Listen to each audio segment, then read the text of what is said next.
लातूर जिल्ह्यातील ठळक बातम्या.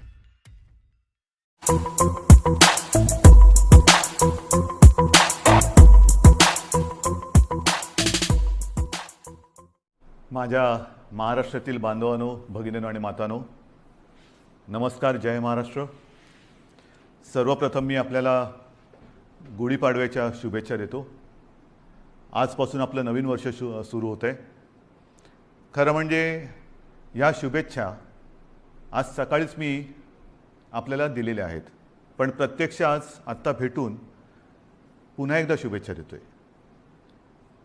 गेल्याही वर्षी आपण गुढीपाडव्याच्या शुभेच्छा दिल्या होत्या आणि त्या सुमारास साधारणतः एक आपण अशी आशा व्यक्त केली होती, एक प्रार्थना केली होती की पुढचा गुढीपाडवा जो आहे म्हणजे आजचा, हा कोविडमुक्त वर्षाची सुरुवात करणारा असू दे. मधल्या काळामध्ये तशी परिस्थिती नक्की आपण निर्माण केली होती. त्याचं श्रेय मी आपल्या शासकीय यंत्रणा म्हणजे मग डॉक्टर्स, आरोग्य कर्मचारी, पोलीस वगैरे, महसूल यांच्या बरोबरीने आपल्याला सुद्धा त्याचं श्रेय देतो आहे. साधारणतः डिसेंबर, जानेवारी, फेब्रुवारीपर्यंत आपण कोविडवरती चांगलं नियंत्रण मिळवलं होतं. मग गेल्या वर्षीचा गुढीपाडवा म्हणजे साधारणतः हाच काळ आणि या वर्षीचा, याच्यामध्ये नक्की फरक काय झालेला आहे? फरक खूप झालेला आहे. मधल्या काळात जे आपल्याला वाटत होतं की हे युद्ध आपण जिंकत आलेलो आहोत, त्या युद्धाला पुन्हा एकदा सुरुवात झालेली आहे. आणि ही सुरुवात अशी तशी नाही आहे, तर फार भयानक पद्धतीने ही रुग्णवाढ झालेली आहे. भयानक पद्धतीने म्हणजे आजचा जो आकडा आहे रुग्णांचा, तो आजपर्यंतचा सगळ्यात उच्चांक गाठणारा हा आकडा आहे. जवळपास 60,212 एवढे कोविड पॉझिटिव्ह रुग्ण आज आपल्या राज्यामध्ये नोंदवले गेलेले आहेत. 60,212 म्हणजे फार भीतीदायक ही परिस्थिती आहे. म्हणून मी थोडंसं माझ्या आणि आपल्या सगळ्यांच्या मनाविरुद्ध असलं तरी ह्या काही गोष्टी आपल्याला सांगतो आहे. मला खात्री आहे की आजपर्यंत जसं सहकार्य आपण मला केलं, ज्या ज्या गोष्टी मी आपल्याला सांगितल्या त्या त्या गोष्टी आपण पाळल्या, तसंच सहकार्य येत्या काही दिवसासाठी आपण मला कराल आणि तसं करावं अशी मी पहिल्या प्रथम आपल्याला विनंती करतो आहे. काही निर्बंध मी आपल्याला वाचून दाखवतो आहे आणि बाकीचे सर्व निर्बंध जे आहेत, सगळे नियम आहेत, ते लवकरात लवकर हे प्रसिद्धी माध्यमाच्या माध्यमातून आणि आपल्या जी काही साईट आहे त्याच्यावरती अपलोड केले जातील की जेणेकरून सर्वांना अत्यंत स्पष्ट शब्दात त्याची कल्पना येईल. जे निर्बंध आहेत ते असे आहेत की उद्या संध्याकाळपासून आपण ब्रेक द चेन म्हणजे ही शृंखला तोडायची, आपल्याला तोडावीच लागेल. आणि ती तोडण्यासाठी आपण राज्यात 144 कलम लागू करतो आहोत. म्हणजेच आजपर्यंत ही दिवसा जमावबंदी आणि रात्री संचारबंदी असं होतं, कधी रात्री जमावबंदी करत होतो. आता मात्र आपल्याला पुढचे किमान 15 दिवस राज्यामध्ये संचारबंदी लागू करावी लागत आहे. अनावश्यक येणं जाणं हे आपल्याला आता पूर्ण बंद, मी टाळणं म्हणत होतो, आता ते पूर्ण बंद करावं लागणार आहे. कोणत्याही व्यक्तीला अतिआवश्यक काम किंवा योग्य कारण नसेल तर घराबाहेर आपण आता पडू द्यायचं नाही आहे. मी तर विनंती करतो आहे की हे मी नियम सांगतो आहे, पण मला आपल्याकडनं उलटं पाहिजे की जसं एक शब्द आहे जनता कर्फ्यू, जनता ठरवते की नाही आम्हीच आता हे करणार किंवा हे करणार नाही, तसं तुम्ही ठरवायचं आहे की नाही ना आता तसं अनावश्यक काही काम आणि आहे ना बाहेर संकट, तर मग मीच कारण नसताना घराबाहेर पडणार नाही. मी आता करोनाला मदत करणार नाही, मी सरकारला मदत करणार, मी माझ्या नागरिकांना मदत करणार. आपल्याला आता प्रत्येकाने ठरवलं पाहिजे की कोणाला मदत करायची, करोनाला मदत करायची की करोना विरुद्ध लढणाऱ्या सरकारला आणि माझ्या माता भगिनींना आणि बांधवांना मदत करायची. हा निर्णय आता ज्यांनी त्यांनी घ्यायचा आहे की करोनाला मदत करणारे कोण आहेत आणि करोना विरुद्ध लढणारे कोण आहेत, करोना दूत कोण आहेत आणि कोविड योद्धे कोण आहेत, हे आता आपल्याला आता कळणार आहे. आणि म्हणून मला असं वाटतं की काही गोष्टी ज्या आहेत त्याच्यात आवश्यक कॅटेगरी सेवा व उपक्रम वगळून सर्व आस्थापना, सार्वजनिक ठिकाणे, इतर सेवा बंद राहतील. सकाळी 7 ते रात्री 8 ह्या काळामध्ये आपण अत्यावश्यक सेवा ज्या आहेत त्या चालू ठेवणार आहोत. एक गोष्ट मी मुद्दामून सांगतोय की आपण सार्वजनिक वाहतूक व्यवस्था बंद करत नाही आहोत. म्हणजे लोकल्स बंद करत नाही आहोत, बस सेवा बंद करत नाही आहोत, मात्र त्या केवळ आणि केवळ आवश्यक अतिआवश्यक कामासाठीच वापरल्या जातील. आणि त्यातून त्या चालू का ठेवतोय तर जीवनावश्यक सेवा सुविधा देणारा जो कर्मचारी वर्ग आहे त्याचं येणं जाणं, कारण त्या जर का बंद पडल्या म्हणजे पाणी आहे, आपले सफाई कामगार आहेत, त्यांना कुठेही तसं आपण सांगू शकत नाही वर्क फ्रॉम होम, घरी राहा आणि शहर स्वच्छ करा, घरी राहा आणि शहराचा पाणी पुरवठा सुरळीत ठेवा. नाही, त्यांना संकट असो वा नसो आपल्यासाठी आपल्याला सेवा सुविधा देण्यासाठी रोज कामावर यावंच लागणार आहे. आणि म्हणून त्यांची ये जा ही सुलभतेने व्हावी म्हणून आपण पब्लिक ट्रान्सपोर्ट हे चालू ठेवतो आहोत. आणि त्याच्यामध्ये सुद्धा आवश्यक कॅटेगरी कोणती धरलेली आपण साहजिकच आहे, रुग्णालय आहेत, दवाखाने आहेत, वैद्यकीय विमा, औषधी कंपन्या, औषधी दुकाने, वैद्यकीय सेवा देणारे काही डीलर्स आहेत, वाहतूक सप्लाय चेन आहे, लस उत्पादक व वाहतूक करणारे, कारण लस उत्पादक त्यांच्यासाठी वायल्स लागतात, त्यांचे कारखाने उघडे राहतील, त्यांची वाहतूक ये जा करणारे वाहन आहेत ती चालू राहणार आहेत, मास्क, जंतुनाशक उत्पादक, वितरक, वैद्यकीय कच्चा माल सगळे. त्याचप्रमाणे जनावरांशी जे संबंधित आहेत म्हणजे आपले कृषीची जनावरं आली, शहरामध्ये आपले जे ज्याला आपण पाळीव प्राणी म्हणतो त्यांच्या संबंधितली दुकानं, त्यांची दवाखाने हे उघडे राहतील, शीतगृहे, वेअरहाऊसिंग, हवाई वाहतूक, रेल्वे, बस, ऑटो, विविध देशांची राजनैतिक कार्यालय. नंतर तोंडावरती पुन्हा पावसाळा आलेला आहे. एप्रिल तर अर्धा गेला, येत्या 1.5 महिन्यामध्ये पाऊस येणार. पावसाळ्याची जी काही कामं आहेत ती पावसाळीपूर्वच करावी लागतात, तर ती पावसाळ्यासाठीची पावसाळीपूर्वीची जी कामं आहेत ती सगळी चालू राहतील. त्याच्यानंतर बँक्स, रिझर्व्ह बँक इंडिया आणि त्यांच्याशी संबंधित सगळे, सेबीने मान्यता दिलेली कार्यालय आहे, दूरसंचार सेवा व त्यांच्याशी संबंधित देखभाल व दुरुस्ती करणारे, ह्या सगळ्या गोष्टी, ई कॉमर्स असेल, ह्या सगळ्या आहेत. त्याच्यानंतर अधिस्वीकृतीधारक पत्रकार, त्यांनासुद्धा आपण यातनं त्यांना मुभा दिलेली आहे जाण्या येण्याची. पेट्रोल पंप चालू राहतील, पेट्रोलियम उत्पादन आहेत, कार्गो सेवा, डेटा सेंटर्स, IT सेवा, शासकीय व खाजगी सुरक्षा मंडळं, ह्या सगळ्या गोष्टी ह्या आपण चालू ठेवतो. हे आहेत, बऱ्याच गोष्टी आहेत, त्याची संपूर्ण मी आता वाचत नाही आहे, पण ह्या गोष्टी ह्या प्रसिद्धी माध्यमाच्या माध्यमातून आपल्याकडे येतील, त्याबरोबर आता अपलोड पण केल्या जातील, तेवढ्या आणि तेवढ्याच चालू राहतील. बाकीची कृपा करून मी आपल्याला विनंती करतो आहे की ह्या सेवा किंवा इतर काही आपली वाहतूक आहे ती बंद राहणार आहे. बांधकामामध्ये सुद्धा आणि इतर जे काही उद्योग आहेत त्यांनासुद्धा मी सांगतो आहे की तुम्हीसुद्धा जिथे जिथे तुमच्या साईट्स आहेत, एक तर त्या साईटवरती तुमच्याकडे सुविधा असेल तर तुमच्या कर्मचाऱ्यांची सोय तिथल्या तिथे करा. त्यांना उगाचच तिथून त्यांच्या घरी, त्यांच्या घरातून तिथे म्हणजे कोविडची ये जा जशी व्हावी तशी त्यांची ये जा होऊ देऊ नका, त्यांच्या माध्यमातून कुठे कोविड पसरू देऊ नका. त्यांच्या आरोग्याची खबरदारी घ्या. जर का करायची तुमच्या कॅम्पसमध्ये सुविधा नसेल, पण काही उद्योग असे आहेत की त्यांनी त्यांच्या कर्मचाऱ्यांची एक वसाहतच वसवलेली आहे, ठीक आहे, तो कारखान्यात येईल, तिथून त्याच्या वसाहतीत जाईल, तिथून पुन्हा इकडे. एवढ्यापुरतं वाहतुकीची व्यवस्था तुम्ही करू शकत असाल तर तुमचा उद्योग चालू ठेवायला काही हरकत नाही आहे. आपल्याला अनावश्यक सगळ्या गोष्टी, सगळी ये जा ही थांबवायची आहे. म्हणून कृपा करून अनावश्यक गोष्टी ज्या आहेत त्या टाळायला पाहिजे. आता हॉटेल्स, रेस्टॉरंट यांनासुद्धा आपण त्यांच्यावरती पूर्वीप्रमाणेच निर्बंध असतील आणि टेक अवे व होम डिलिव्हरी एवढंच करता येईल. कर्मचाऱ्यांना लसीकरण आता हे बंधनकारक आहे.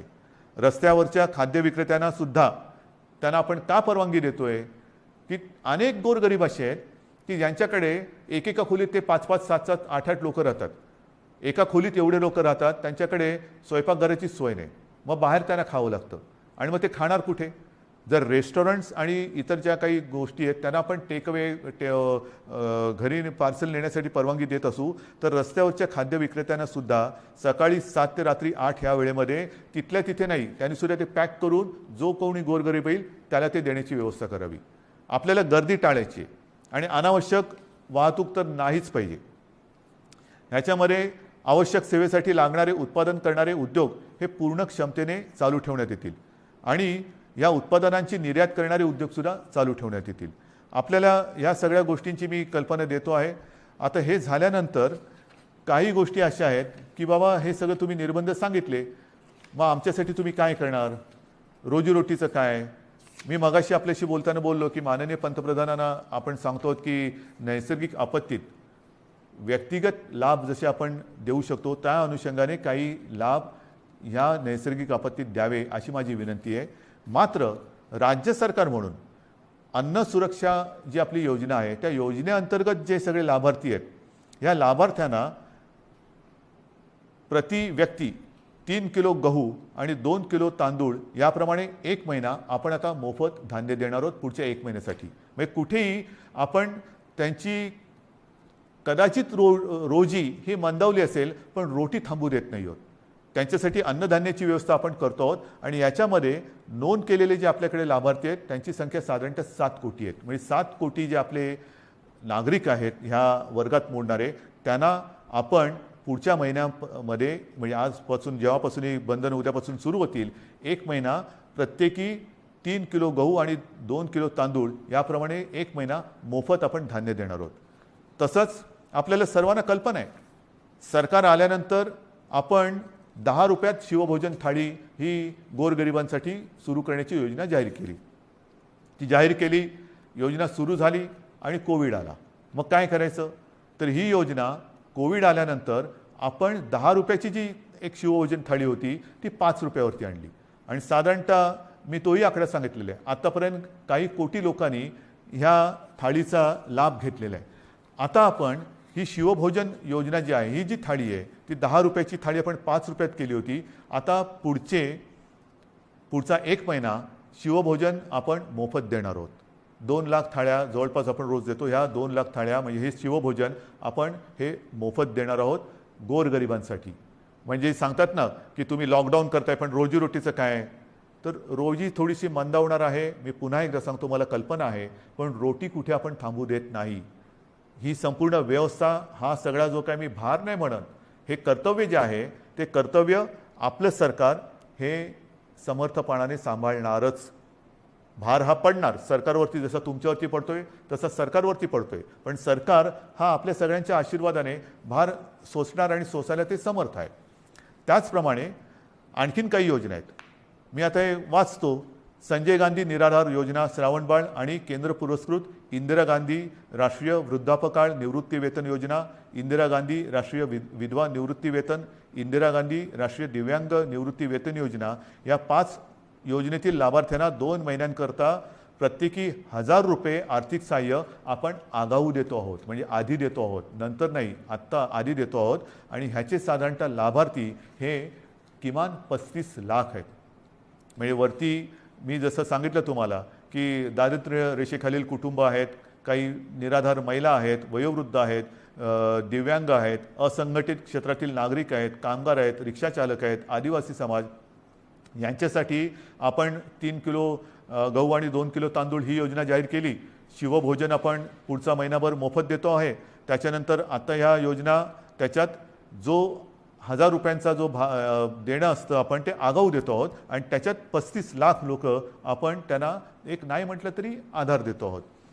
नंतर महाराष्ट्र इमारत व इमारत कामगार कल्याणकारी जे मंडळ आहे त्या मंडळामध्ये राज्यातील नोंदणीकृत बांधकाम कामगार जे आहेत त्यांना 1500 रुपये हे 1500 रुपये आपण अर्थसहाय्य देतोय प्रत्येकी. म्हणजे त्याच्यामध्ये साधारणतः 12 लाख पुन्हा लाभार्थी आहेत जे आपल्याकडे नोंदणीकृत आहेत. हे 1500 रुपये आपण त्या बांधकाम वर्गातील कामगारांना देतो आहे. घरेलू कामगार आता हा एक वेगळा आपण हे करतोय. घरेलू कामगार जे नोंदणीकृत घरेलू कामगार आहेत त्यांच्यासाठी सुद्धा आपण एक निधी देतो आहोत. म्हणजे हा सुद्धा एक मोठा वर्ग आहे तसा जो नोंदणीकृत आहे त्यांना आपण हा निधी देतो आहोत. त्याच्यानंतर आता पुन्हा तळहातावरती पोट हे ज्यांचं आहे तोच हा वर्ग आहे. त्याच्यामध्ये आणखीन थोडा वर्ग बाकी आहे तो म्हणजे अधिकृत फेरीवाले. अधिकृत फेरीवाले आहेत. या फेरीवाल्यांसुद्धा आपण एका वेळचे 1500 रुपये प्रत्येकी देतो आहोत. फेरीवाल्यांसाठी जे अधिकृत नोंदणीकृत आहेत फेरीवाले त्यांना देतो आहोत. आणि हे जे देणं आहे हे या फेरीवाल्यांची स्वनिधी योजनेत बँकांकडे नोंदणी असल्यामुळे बँकांमार्फत हे त्यांच्या बँकेत हा जो काही निधी आहे तो त्यांना हस्तांतरण दिलं. ह्याच्यामध्ये जवळपास 5 लाख लाभार्थी आहेत. तसंच आपले रिक्षाचालक आहेत. कारण सगळंच बंद केल्यानंतर रिक्षाचालकांनी काय करायचं? तर ह्याच्यामध्ये सुद्धा जे परवानाधारक रिक्षाचालक आहेत त्या रिक्षाचालकांना सुद्धा एका वेळेचं आपण 1500 रुपये हे देतो आहोत. आता याच्यामध्ये सुद्धा साधारणतः 12 लाख लाभार्थी आहेत. म्हणजे तुम्ही बघत जा, 7 कोटी 35 लाख 12 लाख 5 लाख 15 लाख आपण जे जे करता येणं शक्य असेल ते करतो आहोत. माझ्या आदिवासी समाजासाठी सुद्धा खावटी योजनेचा लाभ घेत असलेल्या आदिवासी कुटुंबांना प्रति कुटुंब आपण एका वेळेचं 2000 रुपये हे आर्थिक सहाय्य देतो आहे. ह्याच्यामध्ये सुद्धा आता लाभार्थी 12 लाख आहेत. म्हणजे आपण जेवढं करता येणं शक्य असेल तेवढं करतो आहोत. हे आत्ताच्या घडीला हे आपण जे पटकन करता येणं शक्य आहे ते करतो आहोत. त्याच्यानंतर आता ह्या टाळेबंदी हा शब्द वापरायचा न वापरायचा पण ही जी काही निर्बंध आहेत त्या काळामध्ये आपल्याला कोविडवरची उपाययोजना जी आहे त्याच्यामध्ये इतर काही सुविधा वाढवायच्या आहेत. त्याच्यानंतर औषधं खरेदी आली, व्हेंटिलेटर्स खरेदी करणं आलं, सुविधा आली, सुविधांची उभारणी आली. त्याच्यासाठी काही पैसे लागतात. तर त्याच्यासाठी आपल्या जिल्हाधिकारी त्यांना काही पैसे आपल्याला त्यांच्याकडे देऊन ठेवावे लागतात की तुम्हाला आवश्यकतेनुसार, कारण पटकन आता रुग्ण आला आणि काही गरज लागली तर विचारत बसायचं नाही. जे जे करता येणं आवश्यक आहे ते तिकडे करायचं. आणि त्यांच्यासाठी सुद्धा आपण साधारणतः 3300 कोटी फक्त आणि फक्त कोविडसाठी म्हणून बाजूला करून ठेवतो. म्हणजेच काय की आपण हा सगळा जर का एक आढावा घेतला तर ढोबळमानाने हे सगळं आपण करण्यासाठी जवळपास 5400 कोटी रुपये आपण हे विविध ज्याला आधार देतो म्हणतो, तुम्ही नुसती मदत नाही पण एक आधार देण्यासाठी आणि कोविड वाढू नये, वाढलाच तर औषधोपचारासाठी सुविधांसाठी म्हणून आपण एवढा एक निधी बाजूला काढून ठेवतो आहे. आणि म्हणून मला असं वाटतं बांधवांनो आणि भगिनींनो, मी सगळी परिस्थिती आहे ही आपल्यासमोर ठेवलेली आहे. ऑक्सिजनची सुद्धा परिस्थिती आपल्याला सांगितलेली आहे, बिकट आहे. पुन्हा एकदा सांगतो, साधारणतः आपल्या राज्याची क्षमता ही 1200 मेट्रिक टन प्रतिदिनी उत्पादनाची आहे. आज जवळपास 950 मेट्रिक टनपर्यंतचा वापर ऑक्सिजनचा फक्त आणि फक्त कोविडग्रस्त रुग्णांना, ज्यांना ऑक्सिजनची आवश्यकता आहे, ज्यांचा श्वास घ्यायला त्यांना त्रास होतो आहे, ही कल्पनासुद्धा करणं अशक्य आहे, अवघड आहे की श्वास रोखला जातो म्हणजे काय होतं आहे, घुसमटणं म्हणजे काय आहे. त्यांचा श्वास मोकळा होण्यासाठी, त्यांचा श्वासोच्छ्वास परत नैसर्गिक होण्यासाठी म्हणून हा आपण ऑक्सिजन वापरतो आहोत. पण ह्याच संख्येने जर रुग्णवाढ होत राहिली तर हाताशी राहिलेला ऑक्सिजन हा येत्या काही दिवसात संपल्याशिवाय राहणार नाही. आजसुद्धा रोजची आपली रेमडेसिवीरची जी गरज आहे, किती वापर होतो आहे, सगळीकडनं मागणी होते, रेमडेसिवीर पाहिजे. आपल्याला कल्पना आहे आपल्या राज्यात आजच्या दिवशी साधारणतः किती रेमडेसिवीर इंजेक्शन वापरले जातात? साधारणतः 40 ते 50 हजार, म्हणजे 40 ते 50 हजार सरासरी रोजची आजची आपली रेमडेसिवीर इंजेक्शनची ही मागणी आहे, गरज आहे. आता तुम्ही विचार करा, आजच्या घडीला रेमडेसिवीर थोडंसं कमी पडते, त्याची आपण हे करतोय, सोय केलेली आहे, येत्या काही दिवसात ते नियमित होईल. पण जर काही रुग्णसंख्या, रुग्णवाढ अशीच राहिली, याच पटीत वाढत राहिली तर येत्या काही दिवसामध्ये रेमडेसिवीरची आवश्यकता ही दुप्पट होणार आहे. म्हणजे जिकडे 50,000 असेल तिकडे 1 लाख होणार आहे. 1 लाख म्हणजे अजून एवढीच रेमडेसिवीरची आवश्यकता आपल्याला आहे. हे सगळं मी अत्यंत प्रामाणिकपणाने आपल्यासमोर ठेवलेलं आहे. त्याच्यामध्ये कुठेही लपवाछपवी नाही, कुठेही अपारदर्शकता नाही. ही बंधनं केवळ आणि केवळ एक नाईलाज म्हणून आपल्याला आता ही स्वीकारावी लागत आहेत. याचं कारण की जगभराचा जो अनुभव आहे, आरोग्य सुविधा वाढवणं, लसीकरण वाढवणं, मात्र त्याच वेळेला ती वाढवण्यासाठी थोडीशी एक मध्ये आपल्याला संधी लागते. ती संधी आणि ही साखळी तोडण्यासाठी आपल्याला हे निर्बंध स्वीकारावे लागतात. हे पूर्ण जगाने आता स्वीकारलेलं सत्य आहे. आणि म्हणून माझी आपल्याला हात जोडून विनंती आहे की ही बंधनं ही एकतर्फी टाकलेली नाही आहेत. ही बंधनं टाकण्यामागे जो उद्देश आहे तो केवळ आणि केवळ प्राण वाचवणे हाच एक उद्देश आहे. आनंददायी ही परिस्थिती नाही आहे, घाबरण्यासारखं सुद्धा तसं नाही आहे, कारण आपण समर्थपणाने ह्याचा मुकाबला करतो आहोत. आजपर्यंत जे सहकार्य आपण मला केलं, जसं मला आपल्या कुटुंबातील एक आपण मानता, त्याच तळमळीने आणि त्याच प्रेमाने आणि त्याच आपुलकीने माझ्यावरती मी पुन्हा सांगतो, टीका करणारे किती करत असले तरी त्या टीकेची पर्वा न करता आपल्याशी जी माझी बांधिलकी आहे त्या बांधिलकीला स्मरून आणि तिला जागून मी केवळ आणि केवळ माझ्या राज्याच्या, माझ्या माता भगिनींच्या, माझ्या बांधवांच्या हितासाठी ही निर्बंध आपल्यावरती थोडीशी लादत आहे. कृपा करा, न चिडता, न रागावता, समजून घेऊन सहकार्य करा आणि ही लढाई जिंकायला नुसती मदत नाही तर मी पुन्हा एकदा सांगतो की आपण सगळे सैनिक म्हणून सोबत या आणि ही लढाई जिंकायचीच या जिद्दीने पुन्हा एकदा कंबर कसून कोविड भगाव ह्या पद्धतीने आपल्याला आता हे करावं लागेल. आजपर्यंत जसं सहकार्य केलं तसंच सहकार्य यापुढेही अपेक्षित आहे. सर्वांना धन्यवाद देतो. जय हिंद, जय महाराष्ट्र. देवणी तालुक्यासह लातूर जिल्ह्यातील चालू घडामोडीच्या बातम्या पाहण्यासाठी वास्तव लाईव्ह चॅनल सबस्क्राईब करा आणि दररोज पहा वास्तव लाईव्ह चॅनलवरील बातम्या.